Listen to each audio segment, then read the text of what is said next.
ரொம்ப சந்தோஷமான ஒரு விஷயம். நெறைய பேர் அதாவது முந்தா நேத்து ஃபர்ஸ்ட் லுக் ரிலீஸ் பண்ணோனே ஹேஷ்டேக் கேப்டன் இஸ் பேக் வந்து ட்ரெண்ட் ஆயிட்டு இருந்துச்சு.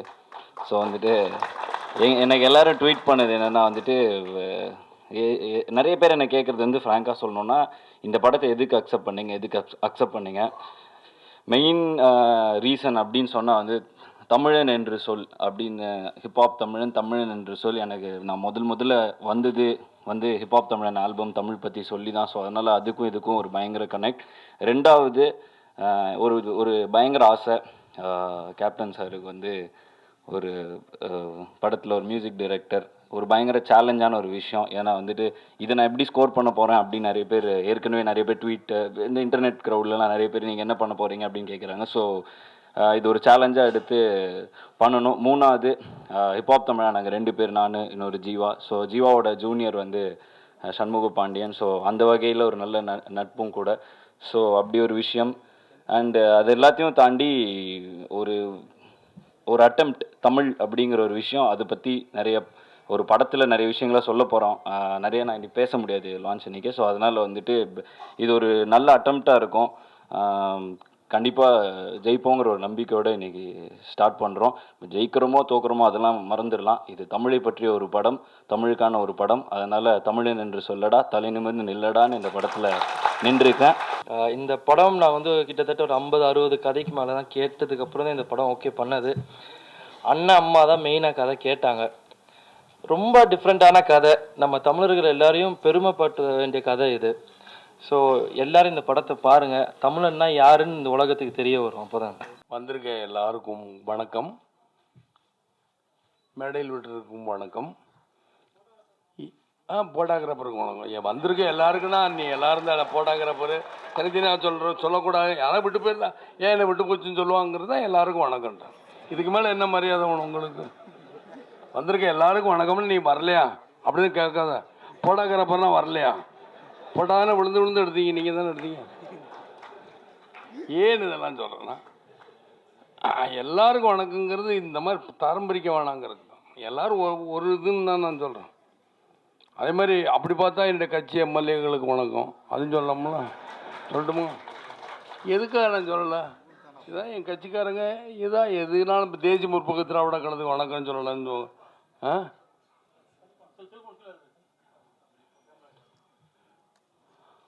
செல்பனை இறக்குப்பாம்பாங்க, இறக்கிருக்குப்பா.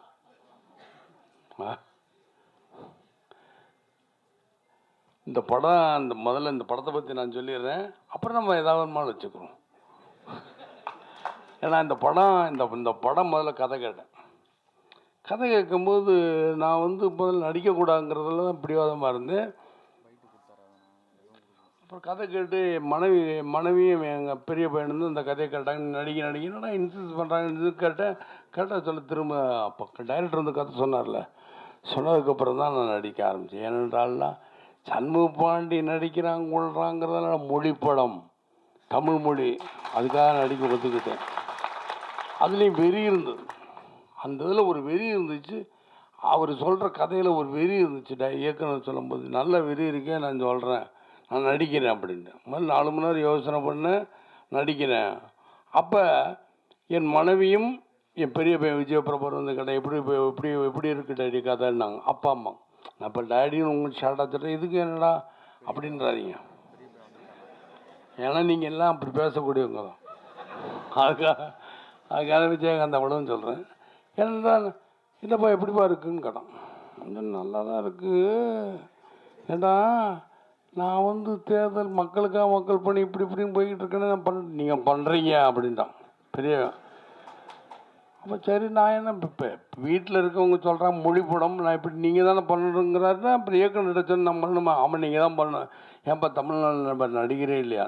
இல்லை நீங்கள் தான் பண்ணுறீங்கன்றார் டைரக்டரும். சரி நான் பண்ணுறேன்னதுக்கப்புறம் இது வரைக்கும் உங்கள் யாருக்குமே தெரியாது. போட்டோகிராஃபர் வேணுமா இது வரைக்கும் யாருக்கா தெரியுமா இந்த மாதிரி ஒரு பேர் இருக்கும்னு? தமிழன் என்று சொல் அப்படின்னு யாருக்கா தெரியுமா? அப்புறம் ஏன் இதெல்லாம் சொல்லலாம், வெளியே சொல்லாமல் இருந்தாலும் புது தயாரிப்பாளருக்கு இப்படி கால்ஷீட் கொடுத்தாரு அப்படின்னாங்க. இப்போ தயாரிப்பாளரும் சரி, குளஞ்சிக்குமார் எல்லாருமே இந்த படத்தில் உங்களை பொறுத்தமட்டும் புதுசாக, என்னை பொறுத்தமட்டும் எல்லாம் அறிந்தவர்கள் தெரிந்தவர்கள். 30 வருஷம் சினிமாவில், 35 வருஷமாக நான் சினிமாவில் இருக்கேன். ஆனால் எனக்கு எல்லாமே தெரியும். சின்ன வயசுலேருந்து எல்லாரையும் பார்த்துக்கிட்டு தான் இருக்கேன். எல்லாருமே எனக்கு தெரியும் என்பதை தெரிவித்துக்கொண்டு விடைபெரிய நன்றி வணக்கம் மக்களே. நன்றி வணக்கம். என்னுடைய நண்பர் கோபால்ஜி ரொம்ப சொன்னார், இப்போ தான் பேசிக்கிட்டு இருந்தேன், மறந்துட்டேன் பார்த்தீங்களா. அதான் இப்போ இடையிலே வருங்க, நீங்கள் வந்து போடாக்கப்புறம் இப்போ கோபால்ஜி நான் மறந்துட்டேன்ல, அதனால தான் நான் இருப்பேன். எல்லாரையும் நான் சத்தமான எனக்கு உரிமை இருக்குது. நீங்கள் தப்பாக எழுதும் போது சரி, அப்போ கொஞ்ச நாளைக்கு சைலண்டாக இருக்கும். ஏன்னா உரிமை இருக்குல்ல, எதுக்குமே உரிமை இருக்குது. விஜயகாந்துக்கு எப்படின்னா மனசில் பட்டா பேசுவேன், நடிக்க தெரியாது. மனசில் பட்டதை சொல்லுவேன். இதை இன்னும் நடிப்புன்னு அதான் சொன்னேன். என்கிட்ட வந்து நான் வந்து எல்லோரும் இறங்கி எடுத்துக்கிட்டு இருந்தேன். அன்றைக்கி வந்து சன் டிவி யாரோ வந்து எடுத்த பேட்டினா எடுத்த மூளை போடுங்க, அதுக்கப்புறம் பேட்டி தரேன். எடுத்த போட மாட்டான். பேட்டினா பைட்டு அவங்களுக்கு தேவை, பைட்டு அவங்க கணக்குக்கு. சன் டிவி ஏதோ ஒரு டிவி அப்படி முன்னாடி வந்து நான் சொன்னேன், ஒவ்வொரு தடையும் மைக்கு நிடும்போது நான் சொல்லுவேன், மைக்கு நிட்டீங்களா சார், எங்கள் லோகோ தெரிஞ்சால் என்ன லோகோனால அந்த டிவி பெருசாக ஓடிடுமா, ஒன்றுமோடா நீங்கள் கீழே இறக்குங்க, மேலே மூஞ்சி தெரிஞ்சாருன்னா அவன் பார்ப்பான்.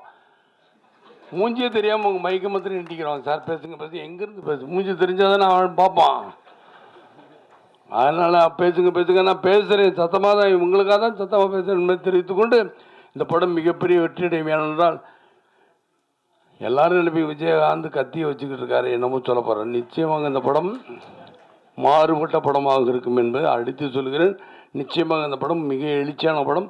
தமிழ் மொழிக்காக நான் செய்கிற படம். தமிழ் மொழிங்கிறது எல்லாரும் சொல்லலாம், யாரோ பேசலாம். நான் தமிழன்னு சொல்லுங்கிற எனக்கு தான் புரிஞ்சிருக்கு. கள்ளழகர் இப்போ கூட பார்த்தீங்க, கள்ளழகு நான் தான்.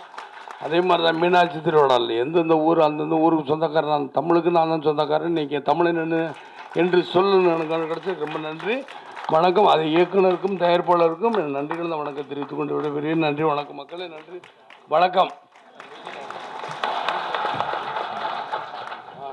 பார்த்தீங்களா, ஆதியை சொல்லலாம் ஹிப்பாப்பா தமிழா. ஏன்னு அவர் பேச தெரியாதுன்னு சொன்னேன், பேசினார், நல்லா பேசினார். எனக்கு பேச தெரியாது, கலக்கிட்டீங்க. ஜீவா யாரான்னு என் பையன்கிட்ட கேட்டேன். ஜீவா வந்து காலேஜில் பண்ணிட்டுப்பா அப்படின்னு. நீங்கள் நடிகர் நினச்சிடாதீங்க, ஜீவா யாருன்னு கேட்டேன். நடிகராப்பா, காலேஜ் அது மாதிரி தான் கேட்டேன். யாருப்பா ஜீவான்னு சொல்கிறாரு, ஹிப்ஹாப் தமிழான்னு. ஹிப்ஹாப் தமிழ் நான் பார்க்கல, நீங்கள் பயப்படாதீங்க. நிச்சயமாக சம்மு நீங்கள் நல்லா ஃபோனில் பேசிங்க,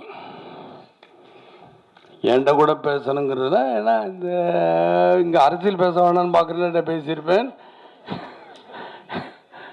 ஏன்னா அரசியல் பேசுனா வேறு மாதிரி போயிடும். இந்த கரு வந்து எதுக்காக தயவுசெய்து யார் ஐயோ தயவுசெய்து அந்த படத்தை பின்னாடி நீங்கள் என்ன எதுக்காக நிற்கிறீங்க? கோபால்ஜியோட வந்துருக்கீங்களா?